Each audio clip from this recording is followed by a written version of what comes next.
In 1945, three cousins left their grandmother's farmhouse on the outskirts of Garland Creek, Missouri, and were never seen again. No bodies, no witnesses. Only one photograph taken that summer, a photograph that wouldn't be fully understood until 70 years later, when a forgotten attic box reopened a family's oldest wound. Everything changed. This is the story of the Garland Creek disappearances and the photograph that solved them. Subscribe for more true crime mysteries and real-life psychological thrillers. August 5th, 1945. The morning air shimmered with heat rising off the fields. Cicadas screamed from the cottonwoods lining Garland Creek, and the smell of cut hay lingered thick and sweet.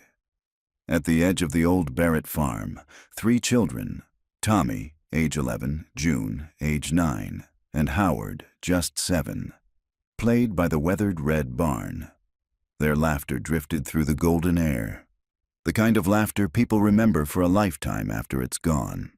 Their grandmother, Eunice Barrett, watched from the porch. She was a stoic woman with a kerchief tied tight against the humidity, her wrinkled hands folded in her lap. Behind her, the radio hummed with distant war news. Japan still fighting, the world still waiting for peace. "Don't go past the tree line," she called, shielding her eyes from the sun. "You hear me, Tommy?" Tommy waved without turning. "We won't, Grandma." But they did. Just after noon, a neighbor passing by saw the children walking along the dirt road that curved toward the creek. They were holding hands, June in the middle, skipping in her worn canvas shoes. The neighbor, Mr. Frank Dallow, remembered thinking they looked like a painting. By sunset, they were gone. When Eunice realized they hadn't come back for supper, she sent her oldest son, Walter, to check the road. He found nothing, no footprints, no clothes, no bicycle tracks. By nightfall, lanterns glowed across the fields as neighbors combed the creek bed. 3 days later, Sheriff Harlan Wicks called the search exhaustive. The current had been too strong, he said. Strong enough, apparently, to carry away 3 children and every trace they'd ever existed. The children must have slipped, drowned, and been carried off downstream. But no one ever found a body. Not one. And no one could explain why Eunice received a letter, postmarked 2 days after the disappearance, containing a single, undeveloped roll of Kodak film. On the envelope, written in a child's careful hand, "Grandma, we're safe now." Spring, 2023. Garland Creek, Missouri. The attic smelled like cedar and old summers pressed flat between cardboard and dust. Dust particles floated in the sunlight like slow-moving ghosts. Clara Dallow, 36, pushed a stack of yellowed newspapers aside and opened the last of her late father's storage boxes. She wasn't looking for anything in particular, just cleaning out the house before selling it. But when she peeled back the lid, something shifted in her chest. Inside, beneath folded army letters and a brittle Bible, lay a small metal film canister, rusted, dented, but unmistakably old. She froze. There was something almost reverent about the way the canister sat there, cushioned in faded linen. Handwritten on masking tape across the lid was a single word: Barrett. Clara's heart gave a small, startled kick. Her grandmother's maiden name. She glanced toward the attic window. Outside, the Missouri spring was in full bloom. Dogwoods in white explosion, wind sweeping across the wheat fields. But in that moment, the world narrowed to the size of her palm. Gingerly, she opened it. Inside was a rolled strip of brittle 35mm film. It had fused together in places from decades of heat, but several frames were still visible. Tiny rectangles of shadowed faces, barely legible. Her father had never spoken much about the Barrett side of the family, just that they were complicated people. But Clara remembered one bedtime story her grandmother told once, when Clara was only 6. 3 children, cousins, who went missing long ago. She'd said their names like a prayer: Tommy, June, Howard, and then kissed Clara's forehead, whispering, "You're the only one who looks like her." The attic seemed to tilt slightly. Clara carried the canister downstairs, careful not to smudge the brittle film. She set it on the kitchen counter beside her phone and stared at it for a long time before whispering to the empty house. 78 years later. "What if you can still tell me something?" That evening, she drove to Garland County Historical Society, a modest red brick building at the edge of town. The front desk clerk, a thin woman named Mabel, peered curiously at the film. "Well now, that's wartime stock all right," Mabel said, turning it under the light. "You find this in the Dallow house?" Clara nodded. "Your Grandma Barrett's family." "Yes, she was Eunice's granddaughter. I'm her great-granddaughter, I guess."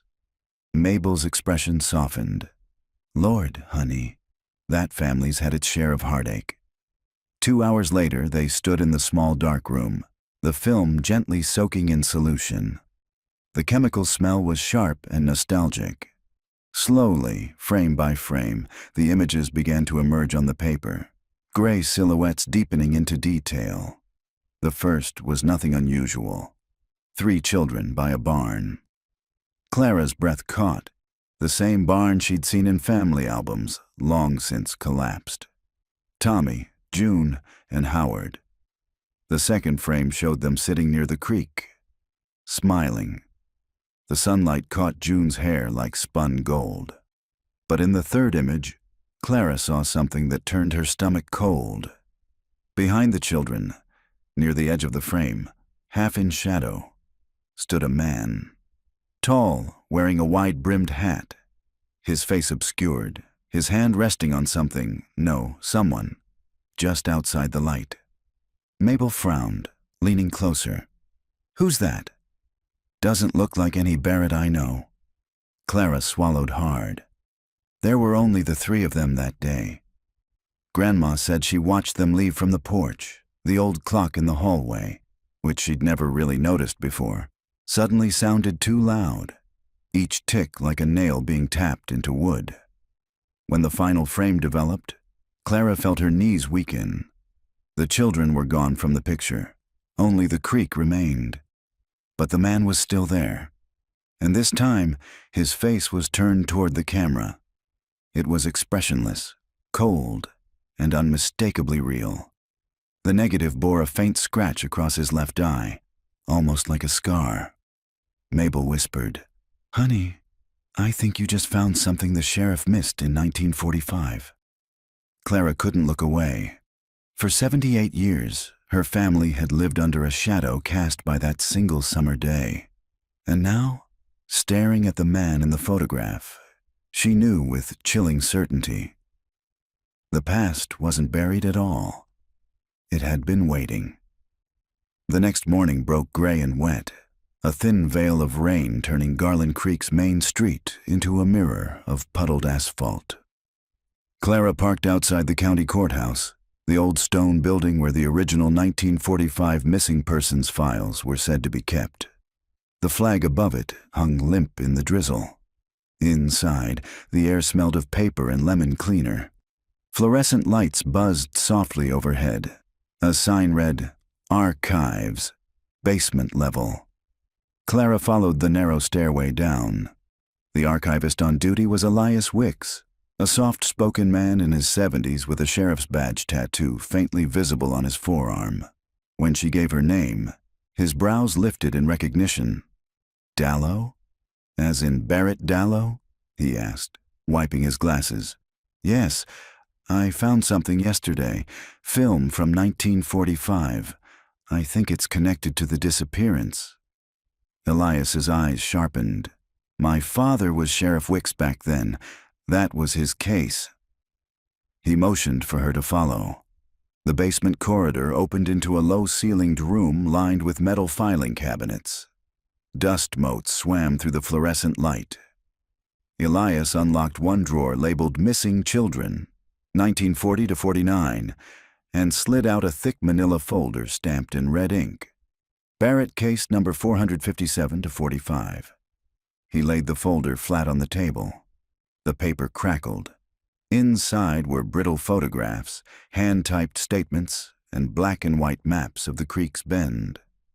Clara's fingers hovered over them, trembling slightly. "Did your father ever find anything?" Elias shook his head. He swore something didn't add up. The current was slow that summer. Bodies don't just vanish. But the war ended that same week. Town wanted to move on. The county closed it quiet. He slid a smaller envelope toward her. Evidence photos, ones never released to the press. Clara hesitated, then opened it.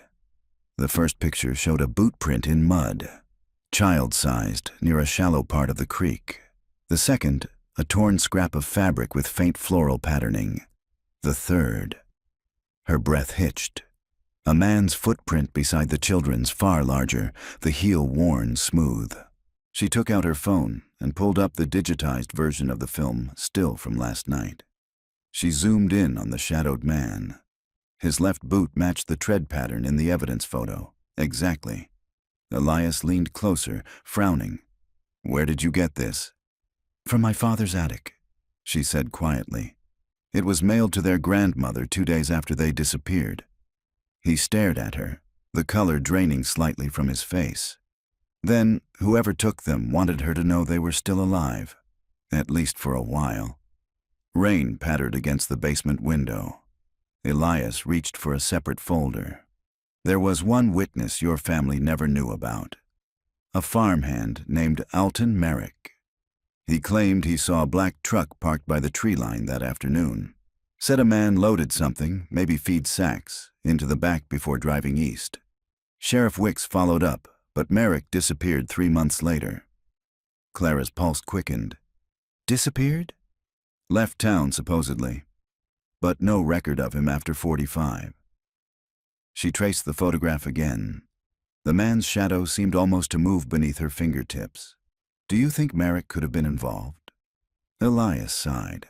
"Could be. Or maybe he saw too much." He locked the files back into the drawer, then turned to her. "I'll make you a copy of everything. But be careful digging this up, Miss Dallow.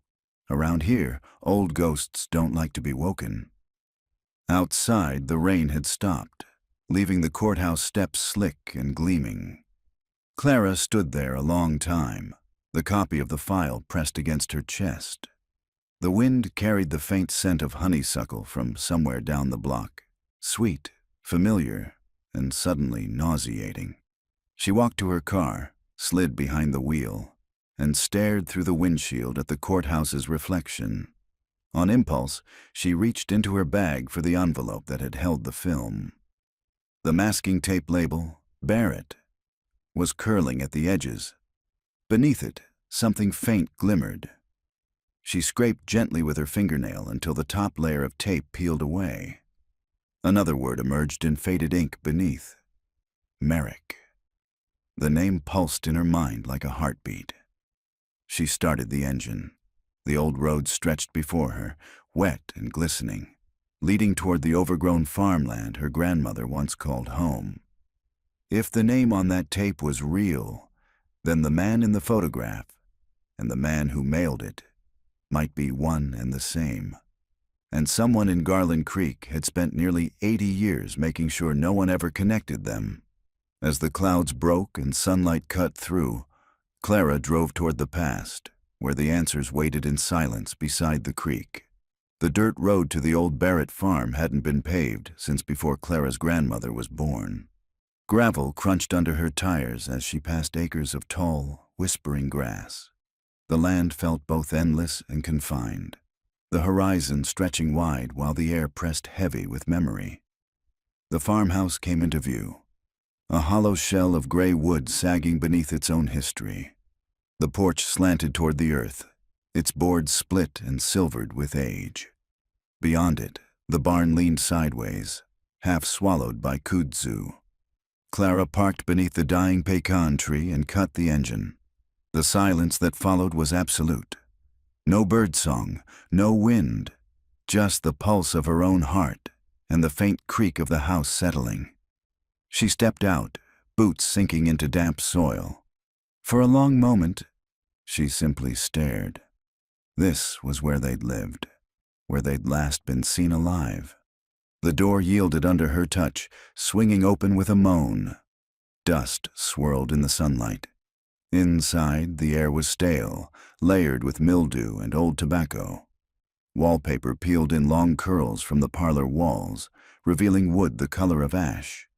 She moved through the room slowly, her flashlight cutting narrow paths of light. Her grandmother's voice came back to her in fragments. Stories about family suppers, the smell of biscuits baking, children's laughter echoing down the hallway. Now, only echoes remained. In the kitchen, a porcelain sink held the skeleton of a dead bird.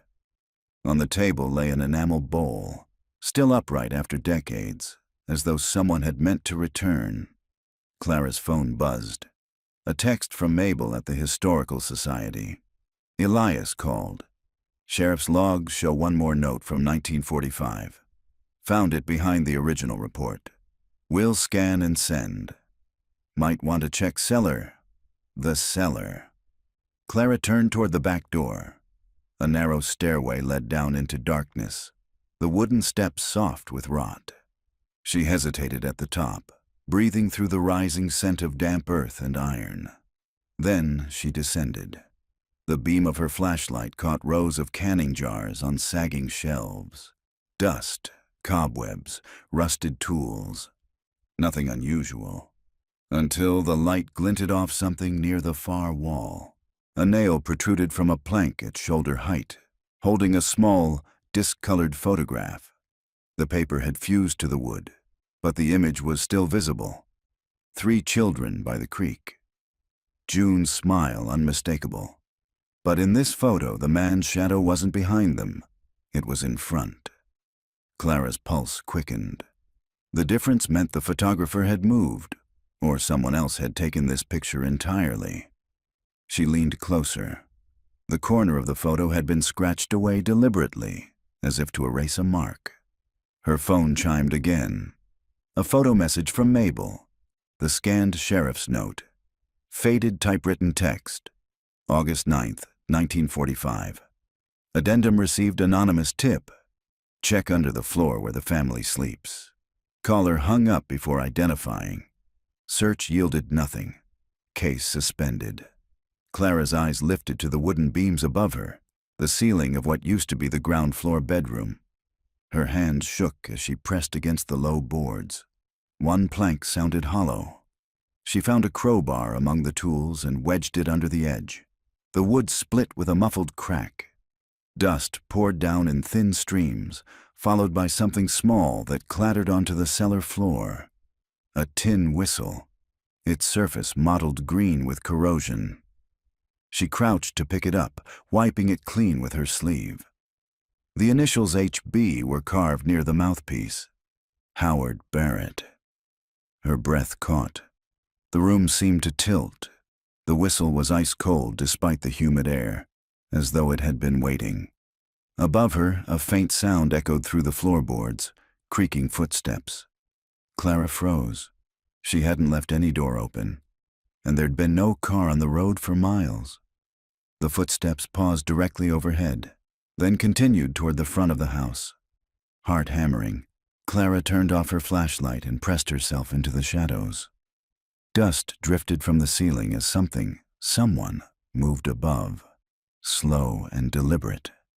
The house groaned. The front door squealed open. Then silence again. Minutes passed before Clara dared climb back up the stairs. The parlor stood empty, sunlight slanting through broken windows. The front door hung ajar. She stepped outside, scanning the yard. The grass near her car was flattened in 2 parallel tracks, boot prints pressed into the mud. Fresh, large. A faint metallic gleam caught her eye by the pecan tree. She knelt. Lying there, half buried in damp leaves, was an old brass button engraved with a sheriff's star. For a moment she thought it might have fallen from one of Elias's father's uniforms, until she noticed the rust. This button had been here a very long time. The whistle in her pocket felt suddenly heavy. as though tethered to the land itself. She stood there until the wind stirred again, whispering through the tall grass, carrying the faintest echo of children's laughter, or maybe the memory of it. Whatever happened here in 1945 hadn't ended. It had just settled in and waited for someone reckless enough to listen. Clara locked the car doors the moment she got inside, hands trembling on the steering wheel. She looked back once at the farmhouse. The upstairs curtain, ripped and gray, fluttered slightly. Someone, or something, had moved it. By the time Clara reached Garland Creek again, evening had fallen. The last light bled across the horizon in thin, copper streaks. She parked outside the Historical Society and hurried up the stone steps, the tin whistle wrapped carefully in a handkerchief inside her coat pocket. Mabel was gone for the day, but Elias Wicks sat in the back room surrounded by open files, his glasses perched low on his nose, a single desk lamp throwing a yellow halo over the table. When he saw her, he frowned. "You look like you've seen a ghost." "Maybe I have," Clara said, placing the whistle on the table between them. Elias picked it up, turning it under the light. The faint letters HB glimmered. "Howard Barrett," he murmured. "Where did you find this?" "In the cellar of their farmhouse. Under the floorboards. Exactly where the last note said to look." Elias set it down slowly. "My father always thought that call was genuine. He searched, but not deep enough, apparently." She hesitated, then told him everything. The second photograph nailed to the wall, the footsteps overhead, the fresh boot prints outside. Elias listened in silence, his expression tightening with every detail. When she finished, he exhaled through his nose. "You shouldn't be there alone, Clara." "Not with someone prowling that property. I don't think it's random," she said quietly. "Someone knew I'd find that film. Maybe even planted it years ago." Elias rubbed his temples. "Let's start with what we know." He opened his father's notebook, flipping to a brittle page marked with a paperclip. "Here, Alton Merrick. Farmhand, 34. Worked 2 seasons for the Barretts. Sheriff Wicks questioned him 3 times, but never charged him. And then," he tapped a line near the bottom, "he vanished in November of 45. No forwarding address. His paycheck was never cashed." Clara leaned closer. "Do we have a photo of him?" Elias reached into another folder. Inside was a small, grainy image. A man in overalls, tall, lean, his hair slicked back. The photo had been taken for a work permit. His left eye bore a faint vertical scar. Clara's throat tightened. "That's him. The man in the photograph?" Elias asked. She nodded. "Same build, same scar." Elias set the photo down slowly, his hand trembling just a little. Then Merrick wasn't the witness. He was the man behind the camera. They sat in silence for a moment, the weight of that revelation settling like dust between them. Finally, Elias stood and crossed to a filing cabinet. "There's something you should see." He pulled out a thin folder labeled Personnel Record. "Sheriff's Office, 1940 to 1947. From it, he withdrew an old group photograph. 5 men in uniform standing in front of the courthouse. He pointed to the man second from the left. "That's my father, Sheriff Harlan Wicks." Then to the one beside him, young, tall, wearing the same badge pinned to his chest. "And that's Deputy Alton Merrick." Clara blinked. "He was a deputy." "Briefly," Elias said. "Suspended for misconduct in 44. Something about falsifying evidence. My father reinstated him after manpower shortages during the war." Clara felt the ground tilt beneath her. "So Merrick knew the Barretts, worked for them." "And worked for your father." Elias nodded grimly. "He was close to the family, too. I remember hearing my mother mention it once. Said Merrick helped fix their tractor the spring before the kids disappeared." "Why didn't the sheriff disclose that connection?" Clara asked. Elias hesitated. "Because he might not have known how deep it went. Or maybe," he looked away, "maybe he did." The clock on the wall ticked loudly in the silence that followed. Clara studied the deputy's face in the photograph. Something about his expression, a faint smirk, made her skin crawl. If Merrick took that film, why send it to Eunice Barrett? Guilt, maybe. Elias said. Or power. Some men want to be caught, but only on their terms. He flipped open another file, pulling out a faded incident report. My father wrote this the year after the case closed. Anonymous donation received. Camera equipment left at station doorstep, belonging to AM. No prints, no follow-up. The initials AM burned into Clara's vision like an afterimage. Camera equipment, she murmured. Then the film might have been one of his undeveloped roles. Maybe there were more. Elias looked up sharply. If that's true, there could still be evidence hidden in his property. His cabin was east of the creek, near the old quarry. Long abandoned now. I want to see it, Clara said. Elias hesitated. It's private land, technically. And not safe. The roof caved in years ago. I'll be careful. You're not going alone, he said firmly. If Merrick had connections inside the department, someone might still want this buried. I'll come with you in the morning. Clara nodded reluctantly. As she left the building, she caught her reflection in the glass door. Pale, eyes shadowed. Older somehow. The whistle pressed cold against her chest through her coat. Outside, lightning flickered low across the horizon. Rain began again, soft and steady. She got into her car, wiping condensation from the windshield. In the passenger seat lay the photocopy of Merrick's file. A detail she hadn't noticed before caught her eye. His listed address in 1945, 141 Creek Road. She frowned. That wasn't east of the quarry. It was the same road leading past her grandmother's old house. And at the bottom of the document, typed faintly but legible, was one final line added in a different ink. Transferred to protective custody.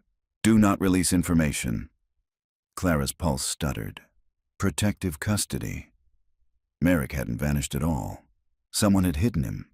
And if that protection came from the sheriff's office, then the truth wasn't just buried in Garland Creek. It had been sealed shut from the inside. Dawn came muted and gray. Clouds stretched thin like gauze across the Missouri sky. Clara pulled her coat tighter as she stepped outside. The air smelled faintly of rain and cold iron, like memory itself had a scent. Elias's truck pulled into her driveway right on time. He climbed out stiffly, the old joints in his knees audible even over the gravel. You sure you want to do this? He asked. Clara nodded. After last night, I can't stop now. They drove east out of Garland Creek, past the church and the boarded-up feed store, the road narrowing until the trees began to close in. Miles of forest flanked them, bare-limbed oaks and sycamores reaching into a fog so dense the world felt suspended. Elias spoke little, his face drawn. The whistle lay on the dashboard, its carved initials catching dull light. After nearly 40 minutes, they turned down an overgrown path. The truck's tires crunched through wet leaves. Finally, through the thinning trees, they saw it. A one-room cabin, half collapsed against the edge of a limestone quarry.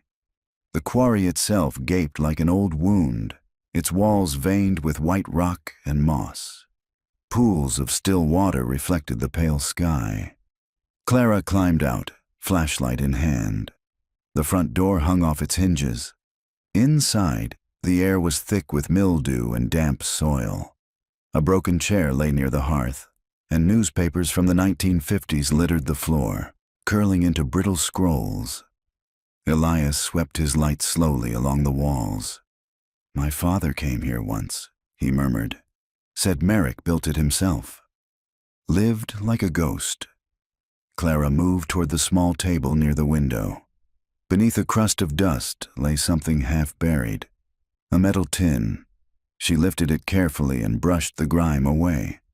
The lid popped open with a sigh.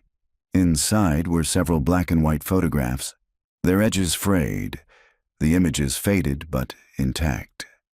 The first few showed landscapes, creek beds, trees, the Barrett barn from a distance. But then the subject shifted. A child's hand reaching from the water, a shoe lying in mud. Then another picture, closer this time, of 3 small forms lying beneath what looked like branches or reeds. The image was overexposed, details blurred, but the implication hit like ice. Clara's voice came out in a whisper. He photographed them after they died. Elias's jaw clenched, or pretended they were. There's no proof these were bodies. Clara flipped to the next image. Her breath caught.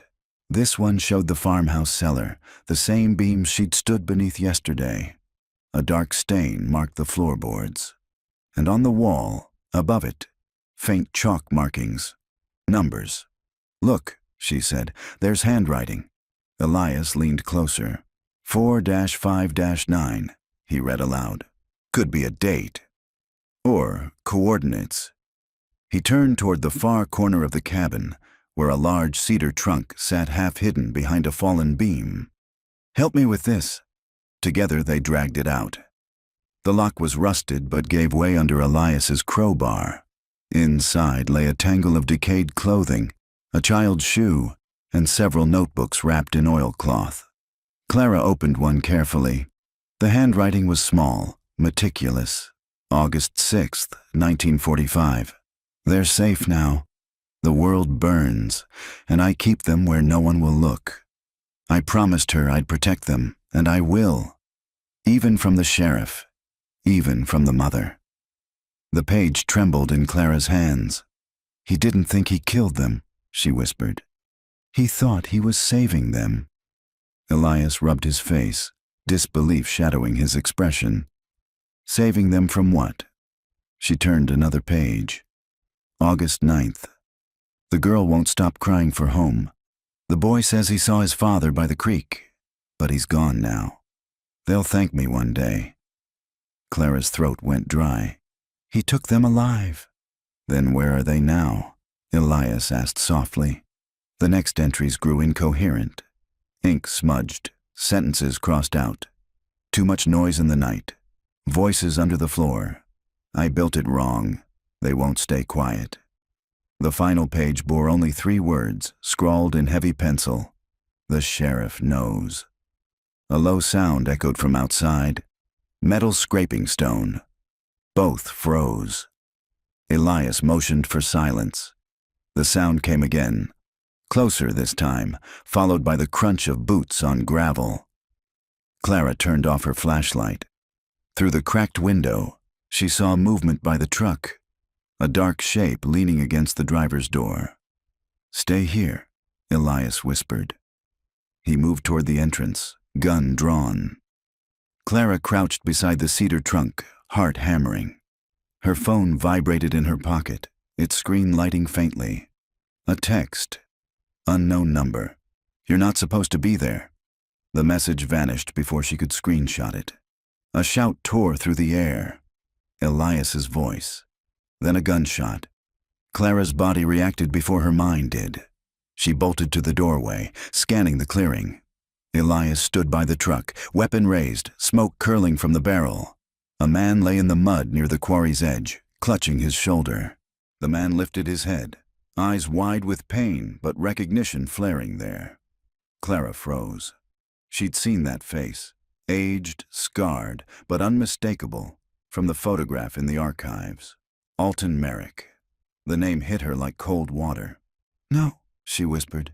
"That can't be possible." Elias backed toward her, still aiming. "He's alive." The wounded man laughed, a dry, ragged sound. "Alive enough," he croaked. "Told you to stop digging, girl." Then he rolled toward the quarry's lip and disappeared into the water below. The splash echoed like a gunshot. Elias reached the edge, but the dark surface had already stilled. They stared down into the rippling blackness, rain beginning again, soft and relentless. When Clara finally looked at Elias, his face was pale as the limestone. "He should have been dead 70 years ago," he whispered. "What the hell did we just see?" Clara didn't answer. Her gaze had fallen to the trunk again, where something glinted beneath the notebooks. A small metal locket, tarnished with age. She lifted it gently. Inside was a photograph of the 3 children, and a man's hand resting protectively on June's shoulder. The same scarred hand that had vanished beneath the quarry water moments before. Rain turned heavy by the time Elias and Clara reached the sheriff's station. Both were soaked to the bone, shoes caked with quarry mud. The fluorescent lights in the lobby felt too bright, too clean for what they had just witnessed. A medic pressed a towel into Clara's hands while another officer examined the photographs and notebooks she carried in a sealed evidence bag. Elias gave his statement first, voice steady but hollow. He was there, he kept repeating. Merrick, the same man from the old photographs. He's older, gray hair, face scarred, but alive. The duty sergeant, a young man who'd never known the weight of unsolved things, frowned. Sir, if this Merrick disappeared in 1945, that would make him 90 plus. Elias finished. I know what I saw. When Clara stepped forward to give her account, her voice trembled only once. He knew my name, said I wasn't supposed to be there. The sergeant jotted the phrase down, underlining it twice. They were kept for hours. Photographs catalogued, statements typed, questions repeated until they lost meaning. By midnight, the search teams had reached the quarry. Divers worked beneath halogen floodlights, their beams slicing through rain and dark water. Elias and Clara waited in the back of a police van, wrapped in gray blankets that smelled faintly of bleach. What if he's dead this time? She asked. Elias stared out toward the quarry. Then maybe the truth drowned with him. But when the divers surfaced, their voices were urgent. They had found something, but not Merrick. The discovery came at dawn. A wooden crate wedged in a fissure 15 feet below the quarry's edge. It was hauled up carefully, dripping mud and algae. The officers pried the lid open. Inside lay 3 small bundles wrapped in oil-soaked canvas. For a moment no one spoke. Then the coroner stepped forward, peeling back one layer. Tiny bones. A hush fell over the clearing. The rain slowed, as if the sky itself were listening. Clara's knees buckled. Elias caught her before she fell. 3 sets, the coroner said quietly. Children, approximately 8 to 10 years of age. No one had to say their names. Back at the station, the coroner's preliminary report confirmed what they feared. The remains were consistent with the Barrett cousins. The cause of death, inconclusive, though each skull bore faint fracturing, possibly blunt force trauma. The sheriff's office sealed off the entire area. Media vans began arriving by noon, their antennas rising like silver weeds along the road. Inside, Clara sat motionless in the briefing room, watching rain trace lines down the glass. The whistle lay on the table beside her, still streaked with mud from the farmhouse. Elias entered quietly and placed 2 mugs of coffee down. They'll release the statement soon, he said. Officially, they're calling it a recovered missing persons case pending identification. Clara nodded absently. He buried them under the water all this time. Elias hesitated. Or someone else did. She turned to him. You think he wasn't the killer. I think Merrick believed he was saving them. From what, I don't know. But those notebooks, they read like a man being controlled, not in control. Clara's brow furrowed. Controlled by who? He didn't answer. Instead, he slid an evidence photo across the table, a picture of the final notebook page. Beneath the words, "The sheriff knows," there was a faint imprint, as if something had once been written above and later erased. Under blacklight, technicians had revealed the hidden text. He told me to take them, said it would keep her quiet. Her, Clara repeated. You think he meant Eunice Barrett? Maybe. Or maybe someone else entirely. Elias sighed. My father's name keeps surfacing, Clara. If he ordered Merrick to take those children, why would a sheriff do that? Maybe to protect someone in town. Maybe himself. He ran a weary hand through his hair. After the war, my father changed. Stopped talking about the Barrett case. Burned a pile of files behind the station. Said some truths rot better in silence. Clara looked back at the window. Outside, reporters clustered near the steps, microphones poised like weapons. If Merrick's alive, he's the only one who can answer for it. Elias shook his head. The Current hasn't given up a body yet. If he survived the fall, he's out there watching. That night, Clara returned to her grandmother's empty house. She couldn't bear the motel again. The hum of strangers, the sterile lighting. The farmhouse felt haunted, but it was their haunting. She lit a kerosene lamp and sat at the kitchen table, spreading out copies of the recovered photographs. The three cousins smiling by the creek. The blurred shapes beneath reeds. The cellar shot. Somewhere between exhaustion and grief, she noticed a pattern she hadn't seen before. In each picture, the same small object appeared in the corner of the frame. A square wooden post carved with 3 notches. A boundary marker. She flipped through the notebooks until she found the matching description. I built the cross post by the quarry so they'd know where to rest. 3 cuts, 1 for each promise. Clara's pulse quickened. The cross post might still stand, weathered, hidden among the rocks. If Merrick had placed anything else nearby, it could reveal what really happened that night. Thunder rolled across the fields. She closed the notebook and reached for her phone to call Elias. Before she could dial, the landline rang. The sound was jarring, ancient, echoing through the house. She lifted the receiver slowly. Hello? For a moment, only static. Then a man's voice. Hoarse, distant, barely above a whisper. Tell the sheriff I kept my promise. The line went dead. Clara stood frozen, the dial tone droning in her ear. Outside, lightning flashed, illuminating the yard. For a split second, she saw a figure standing near the tree line. Tall, motionless, the silhouette of a man. When darkness returned, he was gone. By morning, Garland Creek was swarming with reporters. Cameras flashed outside the sheriff's office, their cords snaking across wet pavement. The town, quiet for 70 years, was suddenly alive with voices, questions, and ghosts. Clara pushed through the crowd beside Elias. A woman with a microphone called after her. Miss Dallow, is it true your family's been hiding new evidence? She kept walking. Inside, the hallway buzzed with tension. Deputies carrying boxes, phones ringing non-stop. Detective Marla Kearns, a blunt woman with steady eyes, met them in the conference room. On the table sat 3 small evidence boxes labeled Barrett Remains 1 through 3. The sight of them made Clara's stomach twist. Marla nodded toward a folder. Autopsy confirms it. The cousins. Merrick's notebooks mention a cross post, right? Yes, Clara said. 3 notches. Marla flipped open a photo taken at the quarry that morning. A wooden post rising from the shallows, algae covered but intact. Beneath it, divers had found a tin box sealed with wax. Inside that tin, they discovered a folded letter, dated August 10th, 1945, signed in trembling ink, Sheriff Henry Wicks. Elias stared at the signature. My father, Marla read aloud.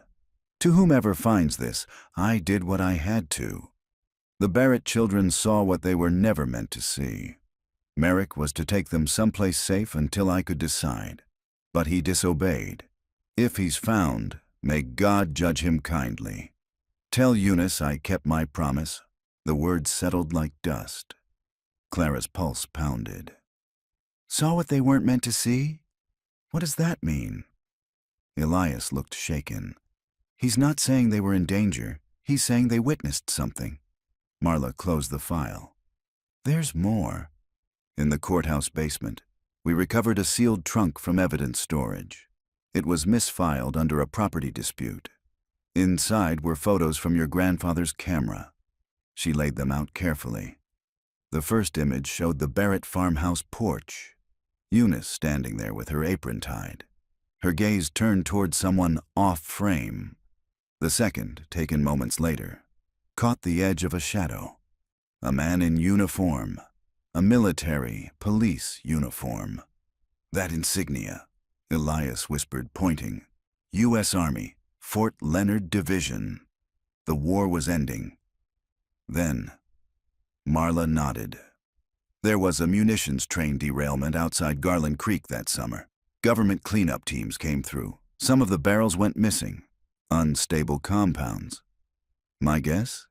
Jim Barrett, Clara's great-uncle, found something he shouldn't have while fishing. The kids saw it too. Clara felt the room tilt.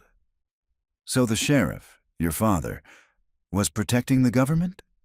Or protecting the town, Marla said quietly. They stored the missing chemicals in that limestone quarry for disposal.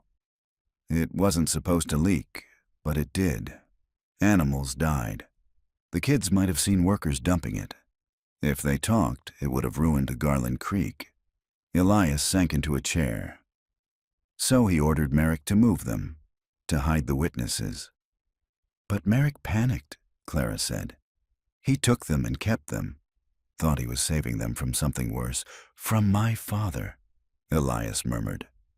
The silence that followed was heavy, filled with years of unanswered prayers. Marla finally said, We'll exhume the sheriff's body for handwriting comparison.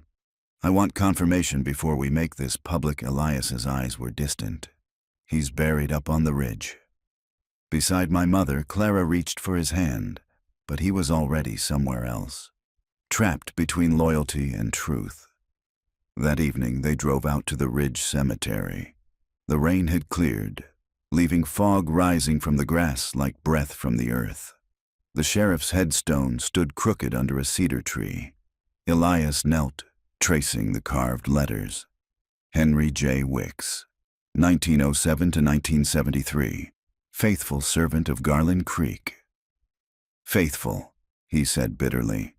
He served something all right. Clara placed her flashlight on the ground, its beam cutting across wet stone. Elias, what if Merrick didn't just take orders? What if he believed in your father's cause? That's why he came back, to finish something. Elias's expression hardened. If he's alive, we'll find him. A rustle came from the trees. Both turned, alert. For an instant, Clara thought she saw movement. A flicker of gray fabric vanishing behind a monument. Elias drew his flashlight and moved toward the sound, but the woods gave nothing back except the faint creak of branches. When he returned, his face was pale. Someone's been here tonight. Look. He pointed to the ground. Fresh footprints in the mud. Larger than Clara's, deeper than his, leading directly toward the sheriff's grave, and stopping there. She crouched. The soil at the base of the headstone had been disturbed recently, the grass torn away. A small indentation remained, as if something had been placed and then removed. Clara brushed away the wet earth and found a folded photograph pressed against the stone. It was the same family photo from the attic film, the 3 children and the dark silhouette behind them. But now someone had circled the shadowed man's hand in red ink, written beneath in shaky script. The town sleeps because I keep its sins. Elias exhaled sharply. He's taunting us. Clara slipped the photograph into her jacket. No, she said quietly. He's warning us. Something here still isn't buried. A cold wind rose, carrying the scent of damp cedar and rust. In the distance, thunder rolled again. Elias stared down at his father's grave. Then maybe Garland Creek isn't done confessing. The morning news turned Garland Creek into a spectacle. Helicopters hovered above the quarry. Anchors whispered about newly uncovered corruption, and grainy black and white photos of the missing cousins flashed across every screen. Clara watched from a diner booth, untouched coffee cooling before her. The waitress turned the volume up. Documents suggest a possible link between Sheriff Henry Wicks and a classified Army operation in 1945. Officials have not yet confirmed. Clara lowered her eyes. Around her, locals whispered. Old men in feed caps muttered that the Barretts had stirred up bad luck by digging into the past. Others said the quarry had always been cursed. Elias arrived, exhaustion carved into his face. He slid a folder across the table. Marla pulled this from the state archives before the feds got wind. It's a manifest from Fort Leonard, dated August 2nd, 1945. Clara opened it. A list of munitions shipments, most checked off, except one, shipment 459B, industrial disposal, confidential. Next to it, in faded pencil, delivered to G Creek Quarry. Elias pointed to the signature line, Henry J. Wicks. My father signed it, Clara's breath caught. So the sheriff wasn't covering for Merrick. He was covering for the U.S. Army, and the Army's already here, Elias said, nodding toward the window. Outside, 2 black SUVs idled near the courthouse. Men in plain suits stood in the drizzle, their posture military straight. An hour later, they were summoned to the mayor's office. Inside waited Major Lewis Cartwright, a man with cold eyes and a uniform that seemed too new for his age. Miss Dallow, Mr. Wicks, he began, voice clipped. You've obtained restricted government material. We're reclaiming it. Clara crossed her arms. These are my family's remains. You don't get to hide behind national security. Cartwright studied her for a long moment. Your family's tragedy was unfortunate, but you've stepped into something much larger. The quarry housed experimental ordnance, unstable, lethal. When your cousins went missing, the Army was already dismantling the operation. If the public learns children died because of military negligence, it'll reopen wounds best left closed. Elias's jaw tightened. So your men buried them? Cartwright's expression didn't change. We contained a situation. Clara's voice shook. You mean you used Merrick to silence them? Mr. Merrick was a contractor, Cartwright replied. Psychological issues, we later discovered. He was meant to relocate the witnesses temporarily. He overstepped. Clara slammed her hand on the table. He killed them. Allegedly, Cartwright said.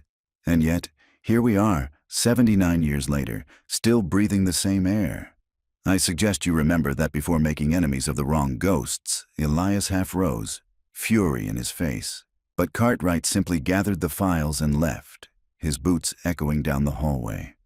That night, back at the farmhouse, Clara couldn't sleep. Every creak of the board sounded like a whisper. She replayed the Major's words. Overstepped. Relocate the witnesses. If Merrick had meant only to hide them, why the crate of bones? Why the letter from Sheriff Wicks saying, I kept my promise? She opened Merrick's final notebook again. In the margin beside an incoherent scrawl, a word had been pressed so faintly it was almost invisible. Barrel. She flipped to another page. There it was again, beside a rough sketch of the quarry. Barrel and an arrow pointing downward. Realization struck. The children hadn't been buried in the quarry. They'd been sealed inside something. She called Elias immediately. Within the hour, they were back at the quarry, floodlights cutting through mist. Divers entered again, searching the deeper recesses beyond the first recovery site. After 2 hours, one surfaced, shouting. A crane swung over the water, cables groaning. Slowly, a rusted metal barrel emerged from the depths, dripping black water. The markings were barely legible, but Clara could make out the faded stencil, 459B, the same number from the Army manifest. The coroner cut the lid open under forensic lighting. Inside lay human remains, older bones mixed with scraps of uniform fabric, and something else, a sheriff's badge, corroded nearly beyond recognition. Elias stepped closer, horror dawning. That's my father's. Clara stared into the barrel. The water shimmered darkly around the bones, and she realized there were more than one set. Not just your father, she whispered. Merrick's here too. The forensic tech looked up, pale. One skull has a bullet hole, close range. Whoever did this made sure it ended quietly. Elias turned away, his voice breaking. The army cleaned up its witnesses, every last one. But Clara wasn't listening anymore. Floating among the remains was a small glass slide. Film, preserved by oil and water. She lifted it carefully with tweezers. Through the translucent frame, an image appeared under the light. The three cousins, alive, standing by the quarry edge. And behind them, two figures in silhouette. One was unmistakably Merrick. The other wore a sheriff's hat. Clara felt her chest tighten. He didn't just sign the papers. He was there. The weight of it settled like a stone. The sheriff's promise had never been to the Barretts or the town. It had been to the army, and the children had paid for it. Rain began again, thin as static. The floodlights flickered, their reflections dancing across the black water. Elias whispered, "Maybe the quarry isn't done confessing." As if in answer, the crane cables creaked once more.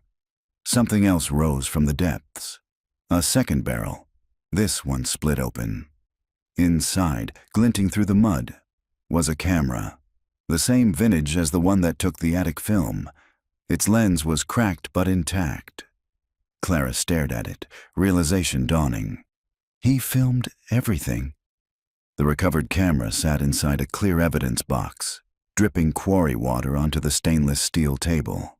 The coroner's office had gone quiet for the night. Only one lamp burned, throwing long shadows across the walls. Clara watched the technician, an old archivist from the university, pry the back open with surgical precision. The air filled with the smell of rust and stagnant oil. Inside, miraculously intact, was a roll of 16mm film, wound tight on its spool. The archivist looked up. If this reel survived 78 years underwater, it's a miracle. "You sure you want to see what's on it?" Clara nodded. "I've been waiting my whole life." He threaded the brittle film through the projector. The machine hummed to life, gears clicking like a pulse. A rectangle of light spilled onto the far wall. The first image flickered into being. The Barrett farm in sunlight. Camera unsteady. The lens catching laughter and movement. The cousins ran through tall grass, June twirling in a cotton dress, Howard chasing after her. Clara felt a sting behind her eyes. Then the picture steadied. The angle changed. Someone else held the camera now, someone taller. Sheriff Henry Wicks stepped into frame, adjusting his hat. He said something to Merrick, who stood off to the side, smiling faintly. The sound had long decayed, but their body language was enough. The sheriff pointed toward the creek, then toward the children. Merrick nodded. The footage jumped, brief static, and returned to the creekside clearing. The camera tilted down to the water's edge. The children were there again, but quieter now, watching something out of frame. A metal barrel rested half-submerged nearby, its lid open. The image trembled as if the person behind the lens hesitated. Then Henry Wicks stepped forward, lowering his voice, motioning for Merrick to lift one of the children, Howard, toward the barrel. Clara's stomach turned. "No!" The reel cut abruptly. White flare, then darkness, and resumed with a new scene. Night. The same clearing lit by lanterns. The sheriff and Merrick stood by the quarry's rim. Merrick gestured wildly, pleading. Wicks raised his service pistol. The flash of gunfire washed the screen in white.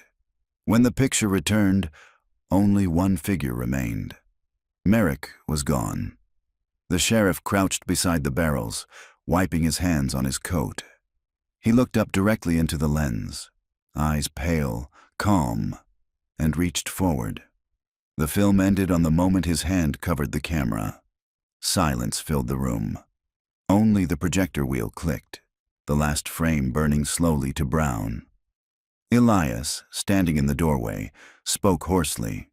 He didn't just hide his crime, he directed it, frame by frame. Clara pressed her hand to her mouth. And then he buried the camera with them. The archivist shut off the machine. That's enough for tonight. But Clara couldn't move. The afterimage of her great-grandmother's porch lingered on the wall, ghost bright, as though the story itself refused to fade. Elias set a hand on her shoulder. We have proof now. The army, my father, the cover-up. It all leads back here. We turn this over to the state. She nodded numbly, though part of her already knew what came next. Garland Creek wouldn't thank them. The town's silence had been its survival. Breaking it would change everything. The next morning, word leaked. A reporter somehow obtained the manifest and the sheriff's letter. By noon, national outlets descended. On TV, the story played like a movie. The sheriff's secret. Lost film solves 1945 disappearance. Clara stood at the edge of the quarry, watching crews drag the second barrel to shore. Reporters shouted questions she didn't answer.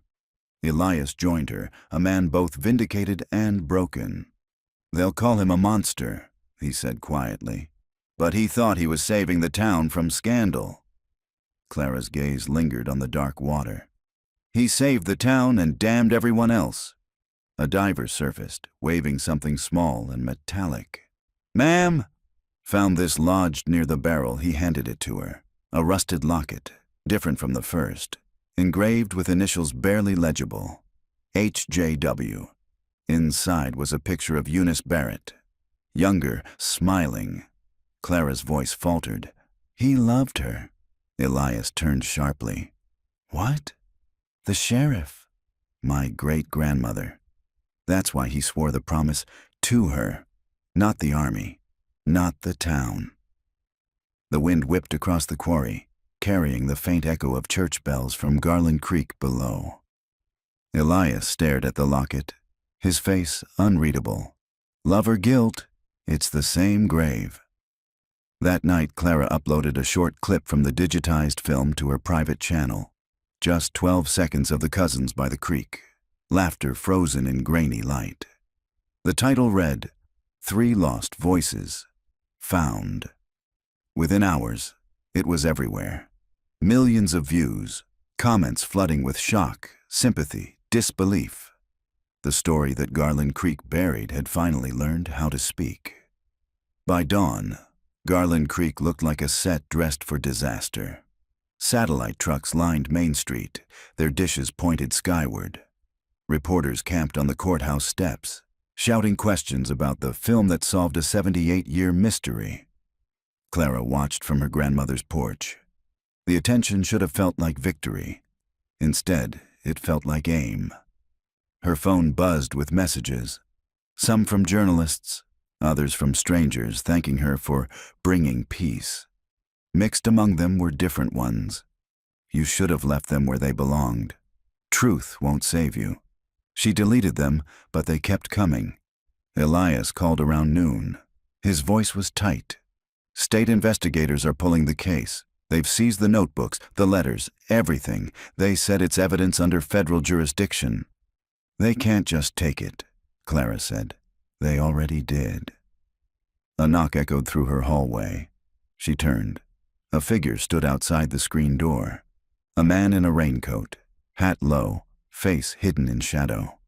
When she opened the door, no one was there. Only an envelope on the porch boards. Inside lay a single Polaroid, freshly developed. The image showed her kitchen window, taken from outside. She'd been at that window less than an hour ago. Her hands trembled. That evening she met Elias behind the diner, away from cameras. He looked older, his badge gleaming dully under the parking lot light. They told me to step down, he said. Internal review. They said I compromised the department. You didn't compromise it, Clara said. You exposed it. He shook his head. I went back to the archives before they sealed them. Found this. He handed her a yellowing memo stamped Confidential, Army Liaison. To Sheriff Wicks. Ensure the barrels remain undisturbed. The children must be kept silent until extraction confirmed. You will be compensated for cooperation. Extraction, Clara whispered. They meant the barrels. Or the witnesses, Elias said. Either way, they paid him. A sound cut through the air, a car engine idling. Headlights flashed once from the alley, then went dark. Both turned. Elias's hand went to his holster. Get in your car, Clara. Go home and lock the doors. She didn't argue. The farmhouse felt smaller that night. Wind rattled the shutters. Somewhere out in the dark, water dripped steadily from the porch roof. She laid the Polaroid on the table beside the locket and whispered, "What did you promise her?" The landline rang again. This time, she didn't hesitate. "Clara Dallow." The voice was low, distorted, like old tape. "You have something that belongs to us." "Who is this?" "The film, the notebook. The truth, pause. It dies with you." The line clicked. She backed away, heart pounding, every sound amplified. The creak of the floor, the hiss of wind through cracks. Her flashlight beam swept across the room and caught something on the wall. Words scratched into the wallpaper, faint but new. "We kept them safe." Her breath came in shallow bursts. She stumbled outside, the cold air biting her face. Headlights flashed again, Elias's truck. Relief flooded her chest until she saw him step out, weapon drawn. "Inside," he shouted, "now!" They moved through the kitchen together. The back door hung open, the lock splintered. Muddy footprints crossed the floor and ended near the cellar door, then vanished. Elias descended first, flashlight cutting through dust. "Empty," he called. "Whoever it was." A sharp crack interrupted him, a gunshot from outside, echoing through the fields. Clara ducked instinctively, her ears ringing. Elias barreled back up the stairs. "Stay here!" Through the window she saw movement by the pecan tree. 2 figures running, one firing into the air. Then engines revved, tires spun, and darkness swallowed everything. When the noise faded, only the steady drip of rain remained.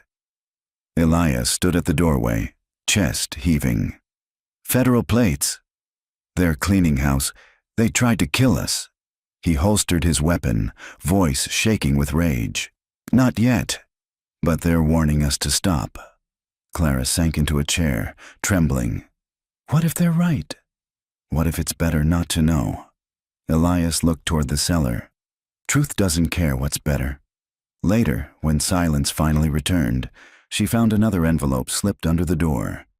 Inside was a strip of film, one single frame. Under a magnifying glass, she saw the image clearly. Sheriff Wicks standing in front of a warehouse, shaking hands with 2 soldiers. Behind them, stacked barrels labeled 459B, scrawled on the edge of the frame in faded ink. The day they paid him. Clara stared at it until dawn, the projector light still ghosting across her walls, knowing every frame she uncovered was one frame closer to her own disappearance. By the second night, Garland Creek was no longer a town. It was a siege. Federal agents stood at intersections. Reporters were barred from the quarry. The official statement said, "Ongoing contamination management." No one mentioned the bones. Inside the farmhouse, Clara worked by lantern light. Every creak of the floor sounded like a countdown. On the table sat a laptop, the projector reel, and Elias's service revolver. He paced behind her, jaw tight. "If we leak this, they'll bury us with it." "They already tried," she said, eyes on the screen. She uploaded the digitized film, the sheriff's letter, and the manifest into a secure cloud folder. The upload bar crawled forward. 10%, 20. A car engine hummed outside. They froze. Headlights sliced through the window, stopping on the porch. Then darkness, footsteps on gravel. Elias whispered, "Basement." Now they slipped down the narrow stairs, the flashlight trembling in Clara's hand. From above came the splinter of the door, boots on wood, voices too calm to be burglars. "2 upstairs," a man said. "1 downstairs." Clara crouched behind the shelves, breath shallow. The upload on her phone ticked upward, 50%. A beam of light swept across the cellar steps. Elias raised his weapon. The first agent appeared at the top, rifle drawn. Elias fired once. The bullet slammed into the door frame. Return fire shattered the light bulb, plunging the cellar into black. "Get out!" he hissed. "Through the storm door." Clara ran, boots slipping on the damp floor. She shoved open the rear hatch, cold rain hitting her face. Behind her, gunfire cracked again. She turned just long enough to see Elias fall, a dark bloom spreading across his shoulder. "Go!" he shouted. She went. She sprinted through the fields, grass whipping at her legs. The phone clutched like a lifeline. The signal bars flickered. 70%, 80. Headlights swung behind her, searching. A single thought pulsed in rhythm with her heartbeat. Finish the upload. She reached the tree line near the creek and dropped to her knees. Mud soaked her jeans. 90%. She whispered through her teeth, "Come on, come on." A hand seized her wrist. She screamed, twisting free, flashlight beam jerking across a face she half recognized. Gray hair, deep scar down the left eye. Merrick. He looked impossibly old, water dripping from his coat, voice ragged but lucid. "You think truth makes ghosts sleep? It feeds them." Clara backed away, shaking. "You killed them." "I saved them," he said softly. "From him. From what he made me do." His eyes flicked toward the farmhouse lights.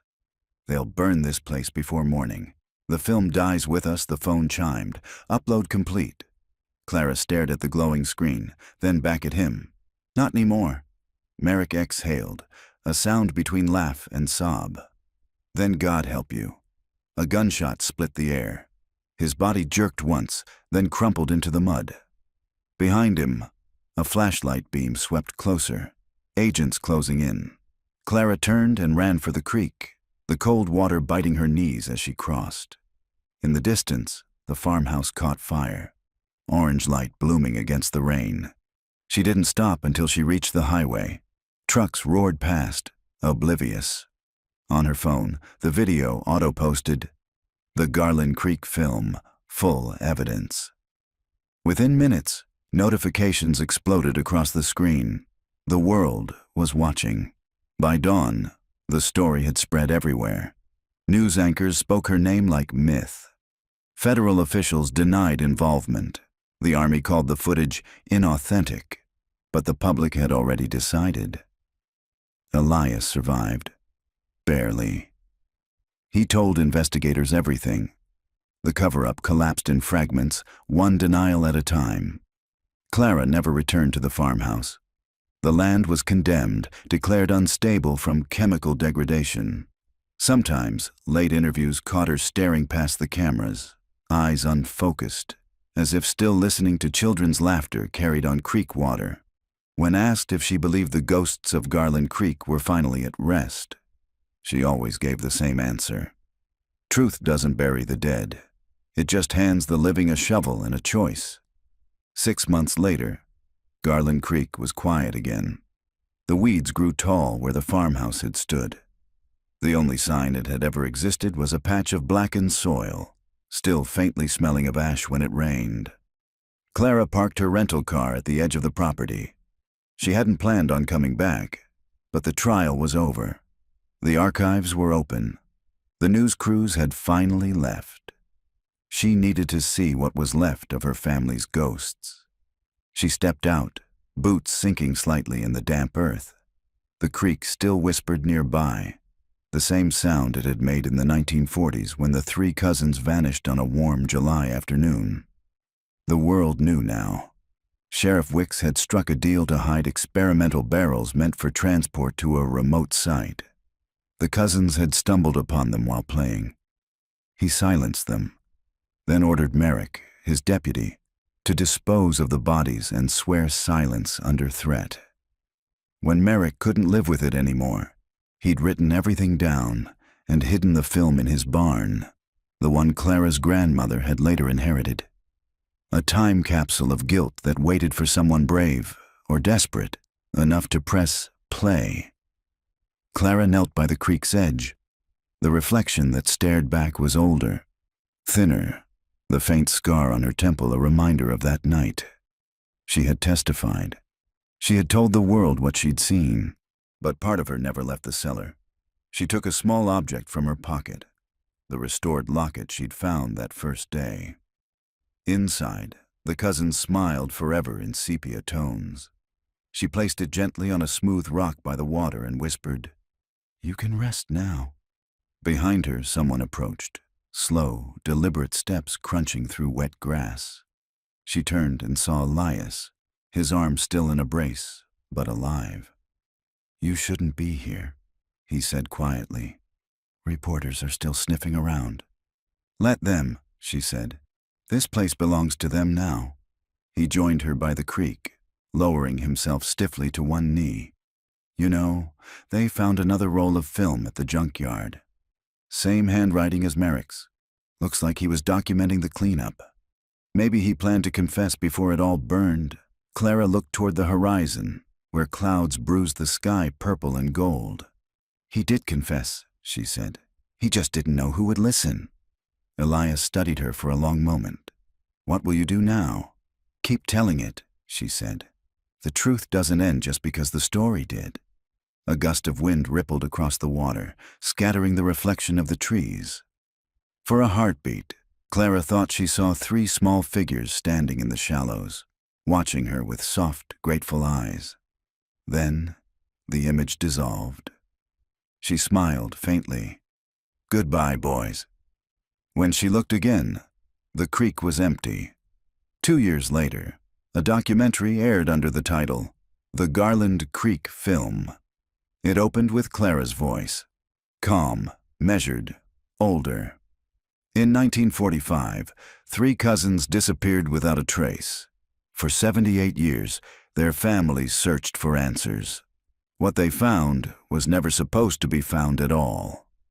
The footage of the burned farmhouse played in silence. Then came the recovered frames. Sheriff Wicks shaking hands with the soldiers, the same frames Clara had uploaded that night. Across the world, millions watched.